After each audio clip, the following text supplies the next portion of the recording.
বউকে বেশি ভালোবাসলেই মনে হয় বউ লাই পেয়ে যাবে, বউ মাথার উপর চড়ে বসবে, বউ আমার আউট অফ কন্ট্রোল হয়ে যাবে, তাই বউকে ভালোবাসা যাবে না। অলওয়েজ প্রেশার দেওয়া লাগবে, অলওয়েজ চাপে রাখতে হবে, কোথাও ঘুরতে নিয়ে যাওয়া যাবে না, ভালোবাসা যাবে না, অলওয়েজ চাপে রাখবো, তাহলেই মনে হয় বউ আমার কথা শুনবে, বউ আমার ভয়ে থাকবে। Absolutely wrong idea.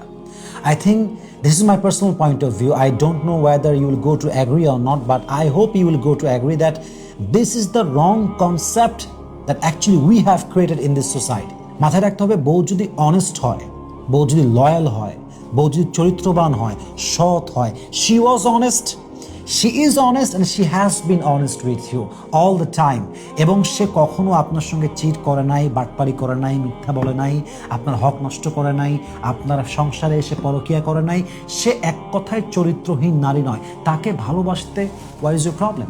What is your problem? সমস্যা কোথায়? এটা সমাজের দেওয়া কনসেপ্ট যে বউকে ভালোবাসলে বউ লাই পেয়ে যায়। কেন লাই পাবে? কেন?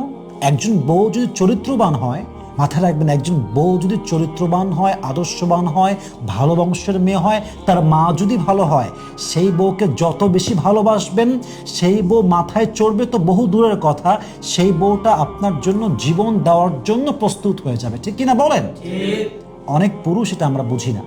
আমি সেই পুরুষকে সবচেয়ে অধম মনে করি যে পুরুষ একজন অনেস্ট ওয়াইফ পেয়েছে, পবিত্র ওয়াইফ পেয়েছে, লয়াল ওয়াইফ পেয়েছে, কেয়ারিং ওয়াইফ পেয়েছে, সব জানে যে আমার বউটা পবিত্র, চরিত্রবান, চিট করে না আমার সাথে। এত কিছু জানার পরেও যে স্বামী তার বউকে মূল্যায়ন করতে পারে না, কসম করে বলতে পারে এর মতো অধম, অযোগ্য, নিকৃষ্ট স্বামী আল্লাহর জমিনে সেকেন্ড আর কেউ হতে পারে না। ঠিক কিনা বলেন?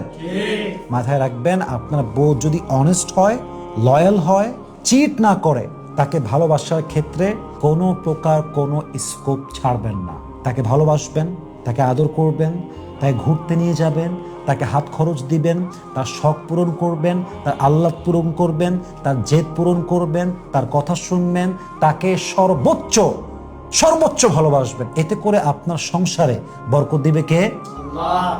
শুধুমাত্র সংসারে বরকত আসবে তা না, আপনি আপনার মনের শান্তি খুঁজে পাবেন, আপনার বউ শান্তি খুঁজে পাবে, ঘরটা জান্নাতের বাগান হবে।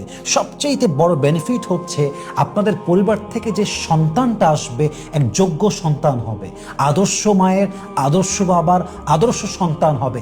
এমন একটা প্রজন্ম আপনি তৈরি করবেন যে প্রজন্ম শিখবে যে বউকে ভালোবাসলে, চরিত্রবান বউকে ভালোবাসলে বউটা আউট অফ কন্ট্রোল হয় না, বউটা অবাধ্য হয় না, বরং পুরুষ যদি একজন নারীর সঠিক যত্ন করতে পারে, সঠিকভাবে ভালোবাসতে পারে, ওই নারী একটা সুন্দর প্রজন্ম গিফট করতে পারে। ঠিক কিনা বলেন? এটা আপনাকে শেখাতে হবে, এটা আপনাকে জানতে হবে, এটা আপনাকে মানতে হবে, এভাবে আপনার গড়তে হবে। সমাজের দেওয়া কনসেপ্ট নিয়ে চলবেন না। মাঝে মাঝে নিজের মাইন্ডসেট দিয়ে ভাববেন যে এটা কি আমার আদৌ করা উচিত, এটা কি আদৌ আমার জন্য করা যায়, এটা কি আদৌ বাস্তব। সমাজ আমাদেরকে এত রং কনসেপ্ট দিয়েছে যে রং কনসেপ্টগুলো ফলো করতে গিয়ে আমরা বেশিরভাগ ক্ষেত্রে একে অপরকে জুলুম করি, but we have no idea about it, we don't have any kind of realization for it. আমাদের কোনো ধারণ নাই, just because of the society has forced us to do it. Even যখন সোসাইটি আপনাকে ফোর্স করছে, আপনার ভেতরে ওই ফিলটাও আসছে না যে আমি ভুল করছি, কারণ সোসাইটি সবাই করছে এটা। আপনার ফ্রেন্ড ফোন ধরলেই কুকুরের মতো ব্যবহার করতেছে বউয়ের সঙ্গে, আপনি খুব আরে বাপরে সেই কন্ট্রোল আসছে, আরে বাপরে সেই ধমক, সেই ভাইব। বউ যদি অনেস্ট হয়, আপনি কেন খারাপ ব্যবহার করবেন আমাকে বলেন? কেন লয়াল বউয়ের সঙ্গে আপনার খারাপ ব্যবহার কেন হবে রে ভাই? কি দরকার আপনার? থাকতে হবে আজীবন একসাথে, থাকতে হবে আজীবন, কবরে, জান্নাতে, সব জায়গায় একসাথে। মানে আমার দুনিয়ার সাথীও সে, জান্নাতের সাথীও সে। তো সে ভালো মেয়ে, খারাপ কিছু করা নাই, আমি খারাপ ব্যবহার কেন করতে যাবো? কথা ঠিক আছে কিনা বলেন ভাইরা? এই জন্য মাথায় রাখতে হবে, বউ যদি চরিত্রবান হয়, ভালো হয়, খারাপ ব্যবহার করবেন না। বউকে বেশি ভালোবাসে লাই পেয়ে যাবে, আউট অফ কন্ট্রোল হয়ে যাবে। Don't think like that, I don't think so, যেটা আসলে বাস্তব। অতএব আল্লাহ আমাদের সবাইকে, স্ত্রী যাদের আছে, মন থেকে ভালোবাসার তৌফিক দান করুক। আমরা সকলে পড়ছি আমিন।